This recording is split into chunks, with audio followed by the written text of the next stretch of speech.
Consider a liquid kept in a container. Now consider this spherical part of that liquid.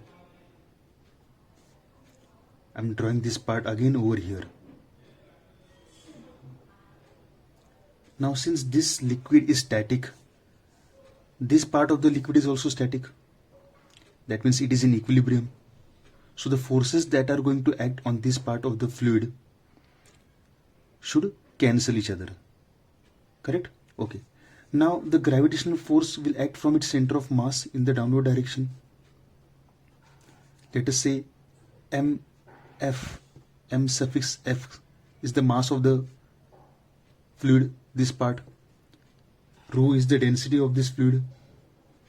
And V is the volume of this part. Okay. So the gravitational force that will act in the downward direction will be MF into G. Now mass can be written as density into volume. So rho Vg will be the force acting in the downward direction. Now as this part of the fluid is in equilibrium, there must be some balancing force that should act in the upward direction, whose magnitude should be exactly rho Vg. Correct? Now you may wonder, where is this upward force coming from? Now let us see what is happening inside the liquid. Now the surrounding fluid, in this case we have considered it to be liquid, the surrounding liquid will act forces, will apply forces on this part of the liquid that we have considered. And these forces will be perpendicular to this surface. Why perpendicular? Because we know that only compressive stresses can exist inside a liquid. Alright. Now, the next question is whether these forces will be same in magnitude. The answer is no. Why not? Because, let's see. On the topmost layer, the atmospheric pressure is going to act. So the topmost layer is subjected to atmospheric pressure, let us say P0. And as we go below the surface, the pressure is going to increase. Let us say we have went up till depth h. So the pressure over here at this point will be P0 plus rho GH. Correct? So the pressure over here will be lesser as compared to the pressure over here. So the forces over here in this part will be lesser in magnitude as compared to the forces in this part.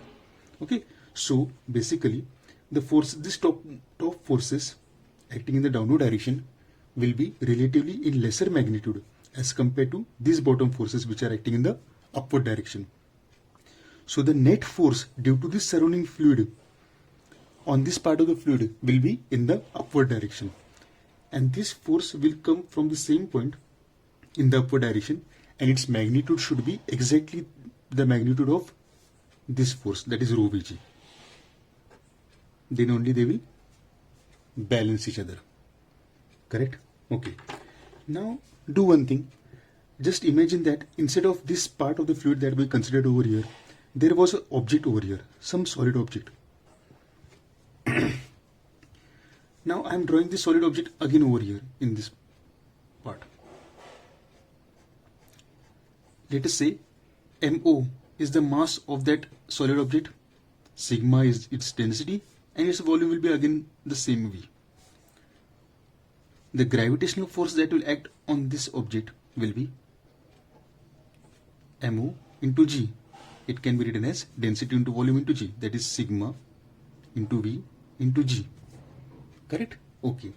Now this object is surrounded with the same fluid. So the resultant force acting on this object due to the surrounding fluid will be the same as this. Correct? Right. So this force will act in the upward direction, rho Vg. Now this force is called as the buoyant force or the upthrust due to the surrounding fluid. Now depending on which force is greater, whether this force or this force, the object will either accelerate up or accelerate down. So in these two forces, Vg term is same. So if rho, that is density of the fluid, is greater than the density of the object will accelerate up, it will move up and then float on the liquid. And if the density of the object is greater than the density of the liquid, then the object will sink down in the liquid.